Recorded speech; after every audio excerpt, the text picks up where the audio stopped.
up, guys? Welcome to NFL Daily from Chat Sports. I'm Tyrann Mathieu, here to give you the latest news and rumors surrounding the Chicago Bears. And while you're here, get out that phone of yours and follow me on Instagram at ShySportsChick. Slide into those DMs and we can talk anything and everything Chicago Bears. So let's get right into it. Presented today by BetDSI. Well, the Bears' free agency plan still remains up in the air, and a big part of why is they still haven't sorted out the 13 remaining in-house names on the list. They re-signed Bobby Massey to an extension, locking up the right tackle position, but now they must focus on two other key guys on their agenda, both defensive backs and corner Bryce Callahan and safety Adrian Amos. With the limited salary cap, the Bears likely can only afford one. And most people think that guy should be Amos. He's younger, only 25, and more reliable from a health standpoint, but the price might be too rich for the Bears to handle. According to Bears insider Hub Arkush, he believes that the Bears could upgrade within that safety position and go for Tyrann Mathieu.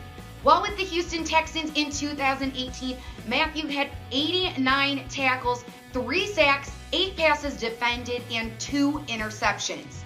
The Bears' new defensive coordinator, Chuck Pagano, likes to wreak havoc, as he puts it, meaning that he likes his defensive backs to press the opposing offense in a multitude of ways, including coverage and his extra blitzers, which is something that Mathieu is definitely quite capable of.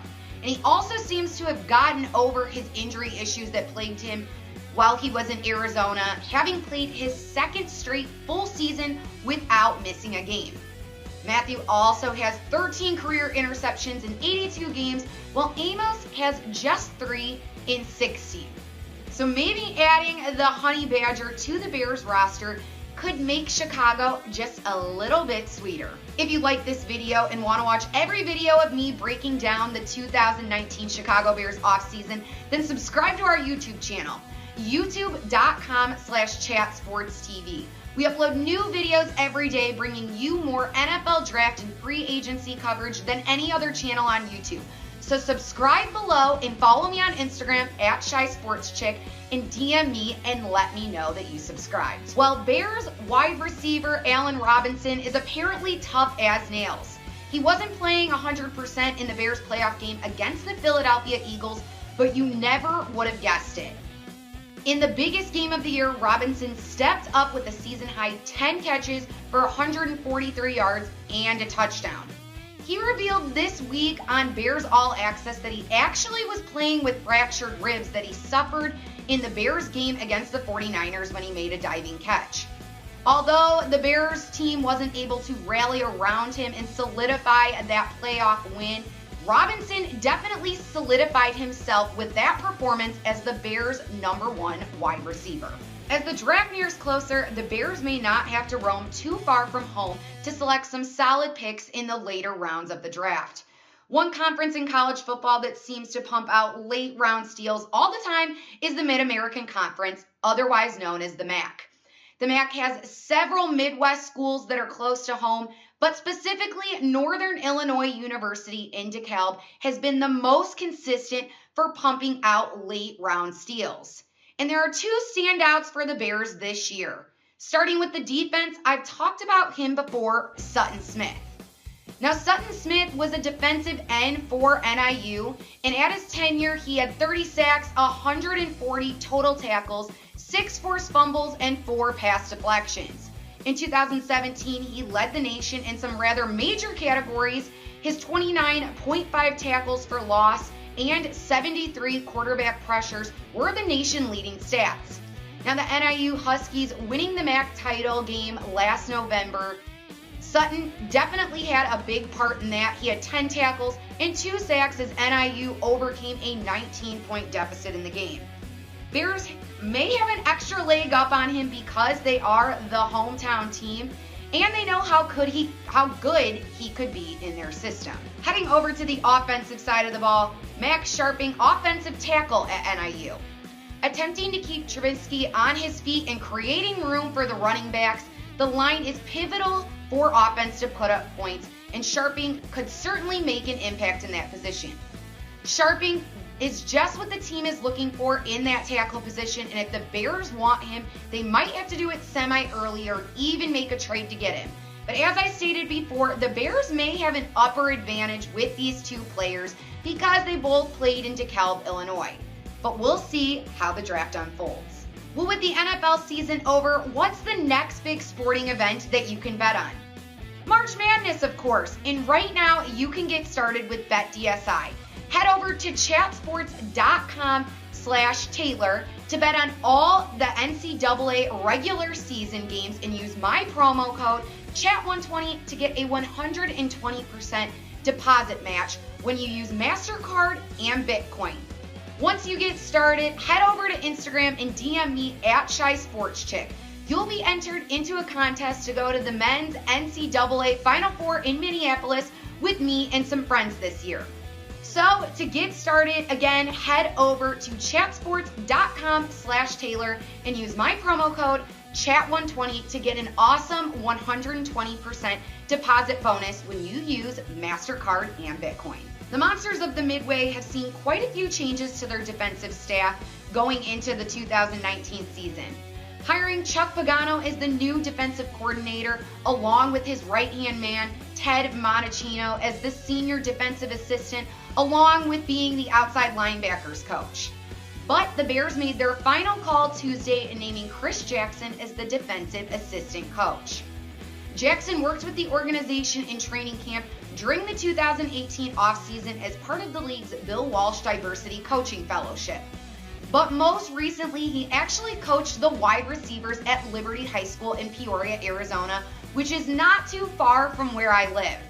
Jackson played wide receiver at Orange Coast College and Washington State and began his NFL career as an undrafted free agent with the Buccaneers and also spent some time with the Seahawks, Titans, Packers, and Dolphins, playing in 3 career games.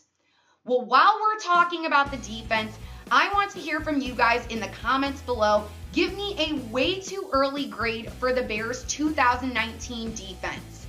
A, B, C, D, or F. And after you do that, DM me on Instagram at ShySportsChick and I'll tell you where I see the Bears defense sitting in 2019. Well, if you're from Chicago, we haven't had much to cheer about football-wise since the '85 Bears. But we're finally starting to see a light at the end of the tunnel. And this week, Shy City Sports released a list of 5 reasons why the Bears are ready for the 2019 Super Bowl. So let's roll right into it. Mitch Trubisky has another year under his belt.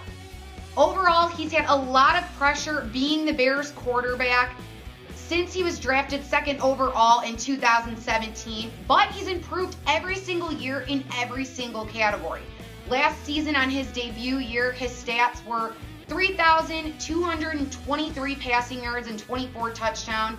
He seems to kind of be following in the footsteps of Jared Goff, which I'm sure we would all be very happy about seeing, as he did make it to the Super Bowl in his 3rd season in the NFL. Hopefully we can see the same for Mitchell this upcoming season. Reason number 2, return of the Mac. The turning point in 2018 for the Bears was when they got Khalil Mack from the Raiders. Unfortunately for us, Mack will be suited up for the Bears from the beginning of week 1 in 2019. 4 games last season, Mack recorded 12.5 sacks, 47 tackles, 6 forced fumbles, and an interception. So, looking forward to seeing what he can do in 2019. Reason number 3, wide receivers and tight ends must be the priority in this year's draft. Allen Robinson led the team in receiving yards, like I mentioned earlier, in the regular season in 2018 with 754 yards, but the next best was running back Tariq Cohen, who caught for 725 yards from the backfield. When fit, Trey Burton is one of the best tight ends in the NFL. However, he missed the game against the Eagles in the wild card round, which was a big loss for the Bears. Nagy may be keen to acquire someone else to cover for Burton in case he gets injured again. Reason number 4, the Bears have to have some competition in that kicker role. We all know how last season ended when Cody Parkey missed that 43-yard field goal in the playoff game against the Eagles, and overall, Parkey failed 11 field goals in 2018. Pace has now brought in Redford Jones, who played at Tulsa but went undrafted. Jones went 12 for 16 in field goals and 44 out of 45 on extra points in his senior year at Tulsa, but who knows if he will be the starting guy for the Bears kicking position. Reason number 5, the Bears should be able to seal the NFC North once again. In the past, the Packers and the Lions have always been dominant and huge rivals of the Bears, but last year they both had losing seasons for the first time in a very long time. And in 2018, the Vikings were favored to win the division, but after they acquired Kirk Cousins, they were only able to go 8-7-1 on the seasons. With all of these 5 things in place for the Bears, we'll be able to see if they will be hoisting the Vince Lombardi trophy soon. Well, one more weigh-in before I get going. I want to hear from you guys. Do you think the Bears will make it to the Super Bowl in 2019? In the comments, write Y for yes and N for no. After you do that, head over to Instagram and follow me at Shy Sports Chick and check out my Instagram story. Well, I'll post if I think the Bears can make it to the Super Bowl this year. That's it from me, guys. Thanks for watching NFL Daily with Chat Sports. See you next time.